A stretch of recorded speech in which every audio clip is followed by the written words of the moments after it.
Fight against injustice of APSCৰ মঞ্চৰ পৰা মই মানৱ প্ৰতিম বৰুৱাই সমূহ সংবাদকৰ্মীক সম্ভাষণ জনালোঁ।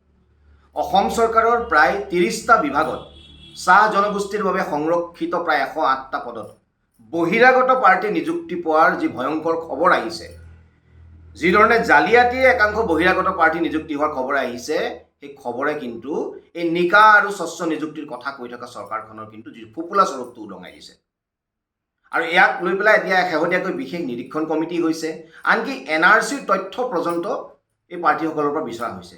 এতিয়া কথাটো হৈছে এই নিকা আৰু স্বচ্ছ নিযুক্তিৰ ভীমৰ বচন মাতা এই হিমন্ত বিশ্ব শৰ্মা চৰকাৰৰ দিনত ইমান ব্যাগম নিযুক্তি কেলেংকাৰী, ইমান ডাঙৰ জালিয়াতি কেনেকৈ সম্ভৱ হ'ব পাৰিলে?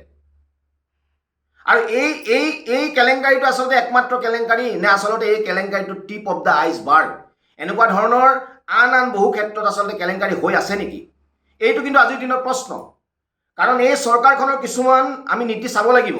নিকা আৰু স্বচ্ছ নিযুক্তিৰ কথা কৈ থকা এই চৰকাৰখনৰ দিনত এই ADREৰ দৰে বহুতো পৰীক্ষা, বহু ব্যাগম পৰীক্ষাৰ ফাইনেল মেৰিট লিষ্টখন তেওঁলোকে প্ৰকাশ নকৰে। আচৰিত কথা। ফাইনেল মেৰিট লিষ্টখন প্ৰকাশ নকৰে। আজিলৈকে অসমৰ কোনো নাজানে যে ADREৰ টপাৰ কোন হৈছিলে। আৰু তাকে লৈ পেলাই চৰকাৰখনে নিকা আৰু স্বচ্ছ নিযুক্তিৰ কথা কয়। আপোনালোকৰ সকলোৱে নিশ্চয় মনত আছে যে এই চৰকাৰখনে হিন্দী ভাষাটো ADREৰ যিটো প্ৰথম পৰীক্ষা হৈছিল তাত হিন্দী ভাষাটো প্ৰশ্ন কাকত ছপা কৰিছিলে। কাৰ স্বাৰ্থত হিন্দী ভাষাত প্ৰশ্ন কাকত ছপা কৰা হৈছিলে? আৰু কেৱল সেয়াই নহয়, আমি দীৰ্ঘদিনৰ পৰা কৈ আছোঁ যি আধাৰ ব্যৱস্থাৰ প্ৰৱৰ্তন কৰিছে এমপ্লয়মেণ্ট এক্সচেঞ্জত নাম ৰেজিষ্ট্ৰেশ্যন কৰিবৰ কাৰণে, এই আধাৰ ব্যৱস্থাই কি কৰিছে, বহিৰাজ্যৰ প্ৰাৰ্থীকো অতি সহজতে অসমৰ যিটো আমাৰ নিয়োগ বিনিময় কেন্দ্ৰত নাম তেওঁলোকৰ ৰেজিষ্ট্ৰেশ্যন কৰাৰ কিন্তু সুবিধা প্ৰদান কৰি থৈ গৈছে।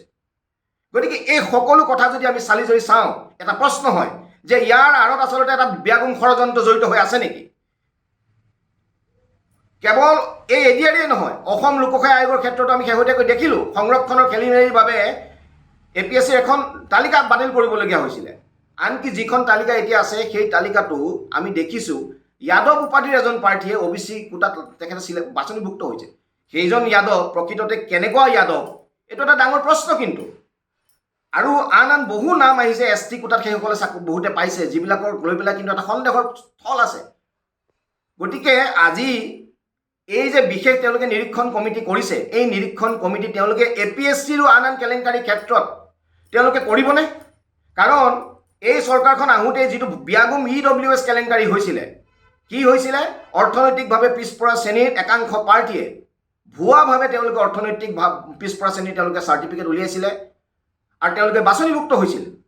তদুপৰি অৰ্থনৈতিকভাৱে পিছপৰা শ্ৰেণীৰ যিটো মুঠ ছিট আছিলে 33খনৰ জেগাত তেওঁলোকে 43খন ছিটত তেওঁলোকে APSCয়ে নিযুক্তি দিছিলে। ইমান এটা ডাঙৰ এটা আচলতে সাংবিধানিক আচলতে এটা কেলেংকাৰী, এই কেলেংকাৰীখনক কিন্তু স্বয়ং মুখ্যমন্ত্ৰীজনক, স্বয়ং চিফ ছেক্ৰেটাৰীজনক কিন্তু তেওঁলোকক কিন্তু কমপ্লেইন দিয়াৰ পিছতো কিন্তু তেওঁলোকে কিন্তু সেইটো গাপটি থৈ দিলে। আৰু তাৰ বাবে এই ঘটনাবিলাক ঘটিছে। গতিকে আমি ভাবিবলৈ বাধ্য হৈছোঁ যে এই চৰকাৰখনৰ এক ষড়যন্ত্ৰমূলক নীতিৰ বাবে এই কেলেংকাৰীবিলাক ধৰা পৰিছে নেকি? কাৰণ ADREৰ ফাইনেল মেৰিট লিষ্ট প্ৰকাশ কৰিলে এই ধৰণৰ আৰু বহুত কেলেংকাৰী নিশ্চয় ওলাব। তাৰ কাৰণেই তেওঁলোকে চাগে এই নিযুক্তিৰ যিখন ফাইনেল মেৰিট লিষ্ট তেওঁলোকে প্ৰকাশ নকৰে। বহিৰাজ্যৰ পাৰ্টীয়ে অসমৰ আধাৰ ব্যৱস্থাৰ সুযোগ লৈ অসমত নাম ভৰ্তি কৰি চাকৰি পোৱাৰো হয়তো উদাহৰণ আমি তথ্য পাতি আমি পাব পাৰিম। RTI কৰিলেও তেওঁলোকে আনকি আজিলৈকে এই ফাইনেল মেৰিট লিষ্টখন দিব নোৱাৰে। ইয়াৰ কাৰণসমূহ কি? গতিকে এয়া কেৱল এটা কেলেংকাৰী নহয়, এয়া হৈছে এটা ডাঙৰ কেলেংকাৰী, যিটো আমি কওঁ যে টিপ অফ দ্য আইচবাৰ্গ। এইটো কেৱল টিপ অফ দ্য আইচবাৰ্গহে বুলি আমি ক'ব খোজোঁ।